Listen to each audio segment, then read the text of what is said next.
As you delve into understanding the patterns of narcissism, it's essential to also turn your attention to healthier, more fulfilling alternatives. Recognizing the impact of toxic dynamics is just the first step. Transforming your approach to relationships requires a deeper, more mindful shift in perspective and behavior. That's why I'm excited to introduce you to my new course, Ready, Set, Connect. This comprehensive program is designed not only to help you develop the right mindset, but also to equip you with the essential skills needed to build and maintain meaningful, satisfying connections with others. Whether you're seeking to strengthen existing relationships or open yourself to new ones, the course offers powerful insights that I believe can be truly transformative. I encourage you to explore this therapeutic journey, and I truly hope it provides you with the tools to foster connections that bring lasting fulfillment and growth. Narcissists are always operating in what can only be described as a constant state of compensation. Beneath the surface of their often charming or seemingly self-assured exterior, there is a complex web of unresolved tensions, deep-seated conflicts, and personal struggles. However, unlike most people who might acknowledge and address these internal conflicts, narcissists refuse to confront their own issues. Instead, they prefer to deflect, never introspecting or taking responsibility for their flaws and actions. This refusal to self-reflect manifests in a critical way. They view every interaction, no matter how trivial, as a form of competition. It doesn't matter if you're living with them, interacting at a family gathering, or working alongside them in a professional environment. In all of these settings, their approach is the same. They constantly assess how they can manipulate the situation to make you appear as the problem. This deflection serves a dual purpose. It allows them to avoid taking ownership of their role in any difficulties, and it shifts the blame onto you. Narcissists will often do anything they can to sidestep the uncomfortable truth about their own shortcomings. It's crucial to understand the tactics they employ to achieve this manipulation. They possess a unique set of strategies designed to make you feel responsible for their dysfunctions. These tricks can be subtle yet damaging, and they are used with the sole intention of preserving the narcissist's fragile ego and sense of control. They want you to believe that the difficulties in the relationship are entirely of your making. They don't just want to win arguments, they want to make you the villain, so they can continue to avoid facing the realities of their own behavior. The first trick, let me highlight something important, something that, as soon as I mention it, you'll likely nod and think, yes, I've definitely seen this happen. Narcissists have this uncanny ability to provoke you into arguments, and they love every moment of it. Picture this: you're in the middle of a conversation, discussing a project or perhaps a personal matter. You express your thoughts, your needs, your preferences, basic things that we all need to share. It's normal, right? Everything seems fine at first. But as soon as you put your feelings out there, here comes the onslaught of criticism. Instead of engaging in a thoughtful conversation where the narcissist tries to understand your perspective, they invalidate your emotions and your opinions. They won't say, "Let me try to understand where you're coming from." No, they tell you you're wrong, that you don't know what you're talking about. At this point, you begin to feel frustrated. You defend yourself, explaining how difficult and unreasonable they're being. You try to make them see your side, but the more you argue, the more they enjoy it. It's almost like they've set a trap, and you've walked right into it. In their eyes, this is evidence that you're unstable or irrational. They thrive on seeing you react emotionally, feeling a deep sense of satisfaction with each rise in your frustration. Look at this, they think. I've got them all worked up. How can I possibly deal with someone who's so difficult? What they don't realize is that this is one of their most effective yet deceptive games. The more you argue, the more they win in their mind, because it reinforces their perception of you as someone who's emotionally unregulated. It's not about the actual issue at hand. It's about control, manipulation, and proving to themselves that they're superior. This is one of the narcissist's favorite tricks: to bait you into a fight, then stand back and watch you struggle. The more you engage, the more it proves their twisted view of the world. A second trick, that one of the most common tactics employed by narcissists, is a subtle form of manipulation designed to undermine your sense of individuality. This technique often involves shaming you for having independent thoughts. Let's take a moment to reflect on this. Is it really wrong for you to have your own opinions and ideas? Absolutely not. Each of us is unique, and our ability to think independently is a crucial part of who we are. Yet, the narcissist, in their effort to control and dominate, might respond with something like, "Oh, you just have to do things your way, don't you?" In these moments, you might find yourself standing your ground and replying, "Yes, that's what makes me." Or perhaps you'll hear a dismissive comment like, "Where did you learn to think like that?" In these instances, they may try to diminish your perspective by questioning your right to think for yourself. They might even say, "I guess you don't have any use for anyone else's thoughts, do you?" This is where the manipulation becomes evident. When you assert, "I have my own preferences, my own style, my own way of doing things," or simply state, "I like being my own independent agent," the narcissist interprets this as a rejection of them. They see it as though you are distancing yourself from them, making them feel insignificant. But the reality is, all you're doing is expressing your autonomy. You're not trying to push them away or belittle their thoughts. You're just being true to yourself. Yet the narcissist will twist this into a reason to shame you, hoping that their manipulation will cause you to stop questioning their control. They want you to abandon your individuality, to conform to their desires and stop being a problem. The real issue, however, is not your independence, but their need to dominate and suppress your freedom of thought. By trying to make you feel guilty for being yourself, they aim to keep you trapped in their world where your voice is silenced and their authority is all that matters. A third tactic: at some point, you may have encountered a situation where someone continuously pressures you to justify every aspect of your feelings, actions, or opinions. You might be discussing a project, sharing a personal preference, or expressing how you feel about something.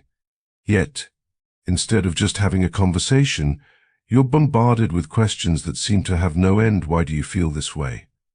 Where did that come from? Who would think like that?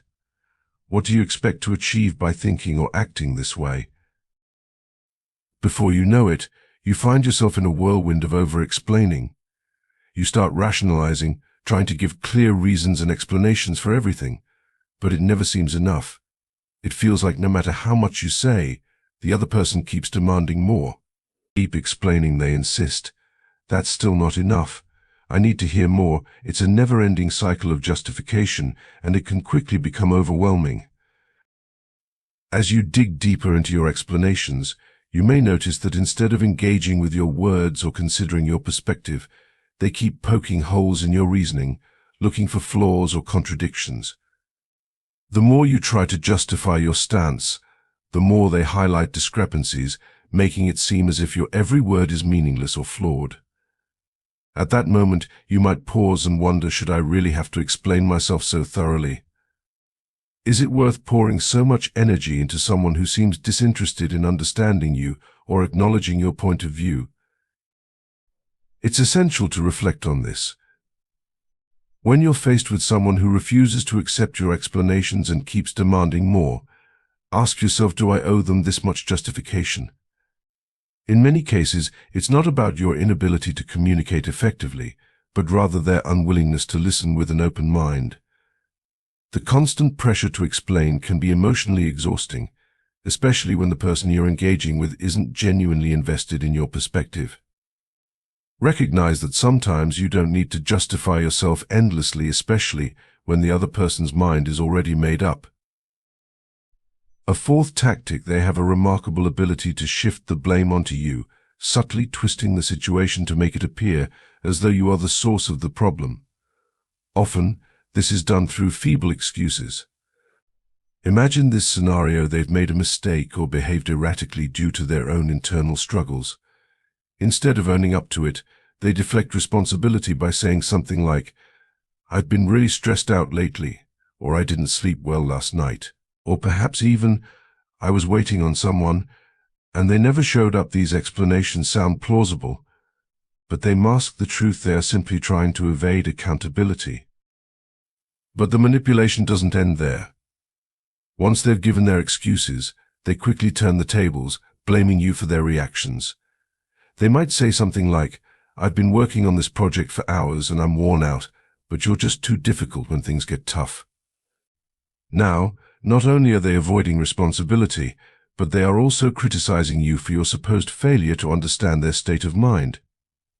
It's as if your reaction, no matter how reasonable, is the true problem. They might even go as far as to claim, "You didn't make the situation any better by not being there when I needed you," further shifting the blame onto you.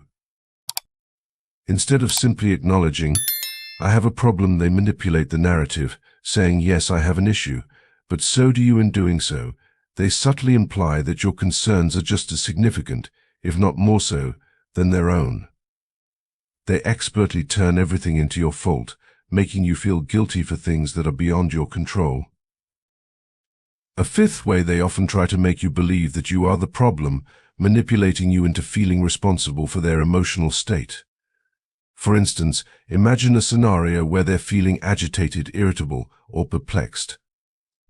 Instead of addressing their emotions or understanding the root cause, they may lash out with comments like, "Do you realize how much trouble you're causing here?" Or, "I was having a perfectly good day until you showed up." Or even, "You better believe that I'm upset and you're just impossible to deal with." In these moments, their own internal struggles, their moodiness, and erratic behavior become the focal point, but instead of taking ownership, they conveniently place the blame on you. They craft a narrative where their emotional turbulence is somehow your fault, and if you accept it, if you begin to feel guilty, or say something like, "Well, I didn't mean that," they succeed in drawing you back into their emotional chaos. This is a part of the game they play, a tactic designed to throw you off balance and keep you in a constant state of self-doubt. What's important to understand is that their actions aren't about you at all. They're about their own inability or unwillingness to process their feelings in a healthy way. But when you internalize their blame, when you start questioning your role in their mood swings, you fall into their trap. Recognizing this manipulation is the first step to breaking free from the cycle they've created, and understanding that their emotions are their responsibility, not yours. A sixth way or trick: when you establish boundaries, it often sparks an uncomfortable reaction in those around you. They may attempt to intimidate you, making you feel as though you're doing something wrong or selfish. The underlying message they want to send is that your limits will harm others, disrupt the harmony, or mark you as a person who isn't team-oriented. It's important to remember that these tactics are designed to manipulate and undermine your sense of self. The truth is, boundaries are not a sign of selfishness. They're an affirmation of who you are and where you're headed. They signify that you know your own worth and your direction in life, and you are committed to staying true to your decisions. Boundaries aren't about keeping people out. They are a declaration of respect, both for yourself and others. They are your personal compass, guiding you toward healthier relationships and a stronger sense of self. When you set boundaries, you are simply saying, "This is where I stand. This is my path, and I am choosing to walk it." It's a powerful statement, one that cultivates clarity, respect, and ultimately peace. In a world that often demands you to give more than you can, setting boundaries is an act of self-care and self-love, not an attack on anyone else. So don't be misled by the intimidation tactics of others. Embrace your boundaries. They are not a weakness, but a testament to your strength and your commitment to living authentically. A seventh trick: narcissists often resort to a troubling and manipulative tactic, accusing you of being the very thing they are. They might say something like, "I've been reading about narcissism, and it turns out you're the narcissist here. You're awful." To them, the term narcissist isn't just a diagnosis, it's a label they cast on others to deflect attention from their own behavior. This is what we call projection. They can't accept their own flaws, so they shift the blame onto you. Over time, these individuals master a series of insidious tricks, all designed to make you feel like you're the problem. But their ultimate goal is simple: they want to break you down. The longer they push you, the more they hope you'll eventually reach a point where you say, "Forget it. Why bother arguing? It's not worth the effort anymore." In their twisted logic, this means I win and you lose. But what they don't realize is that in the process, they are leading you to lose yourself. When you begin to internalize their manipulations, it's easy to fall into a state of emotional chaos. You might experience feelings of anger or restlessness that you can't quite understand. Over time, you may find yourself suppressing your true emotions, withdrawing from others, and even becoming more prone to anxiety or depression. These feelings, coupled with a general sense of disillusionment, might leave you feeling negative or cynical about the world around you. It's as if you're drowning in a sea of self-doubt, and the narcissist is the one throwing stones. I've spoken with countless people who've been in relationships with narcissists, and they often say something like, "I don't even recognize the person I became when I was with them." That's exactly what the narcissist is trying to do. These manipulative tactics are a form of gaslighting, a method used to undermine your reality, make you question your perceptions, and slowly erode your self-confidence. Somehow, in their skewed minds, they believe that by stripping you of your certainty, they elevate themselves. At the heart of it all, narcissists require an adversary to feel validated. Think about that for a moment: someone who needs to create an opponent just to feel secure in their own existence. This person is filled with internal conflict, unresolved tensions, and deep insecurities. They have so many inner battles they haven't faced, so they project all of their unaddressed issues onto you. When they call you stupid or worthless or accuse you of being a contrarian, they aren't just attacking you, they are unconsciously revealing their own deepest fears. These are the very things they are terrified of within themselves, and in their mind, blaming you is the only way to keep their own self-loathing at bay. Ultimately, it's crucial to understand that the narcissist's need to manipulate and control isn't about you at all. It's about their inability to face the truth of who they really are. They are caught in a vicious cycle of projecting their inner turmoil onto those around them, leaving you to pick up the emotional pieces. It's not a battle of wits or moral superiority. It's a struggle for control over your sense of self, your peace of mind, and your emotional well-being. The more you recognize these patterns and detach from their harmful influence, the better equipped you will be to reclaim your power and sense of self-worth. Don't let their projection become your truth. You are not the problem, they are.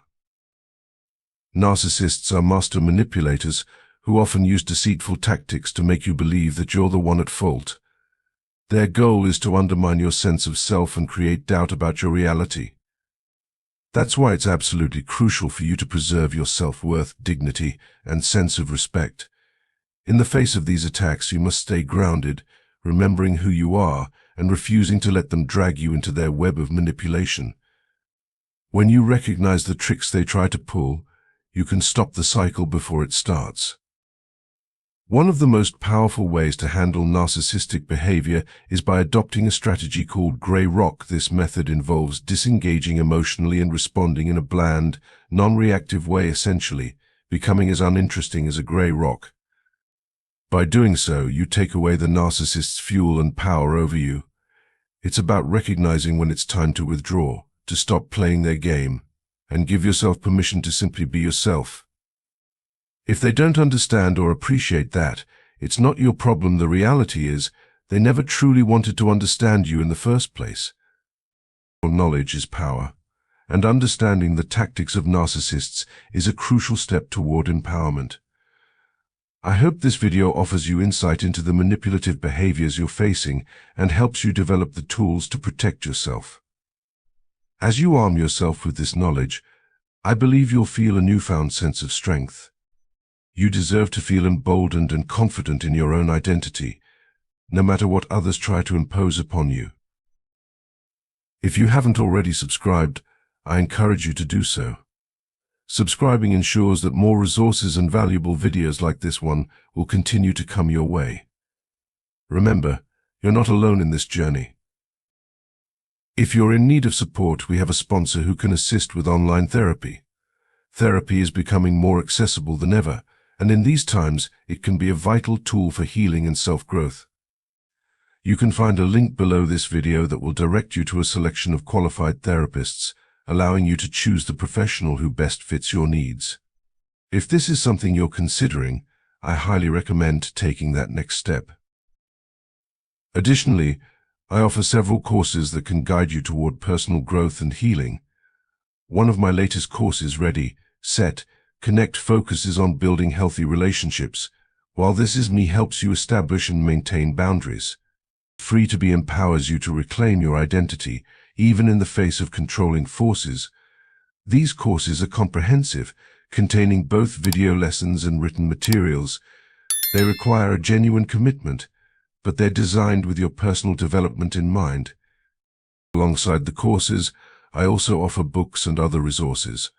Narcissists thrive on competition, and they will use every trick in the book to pull you into their drama.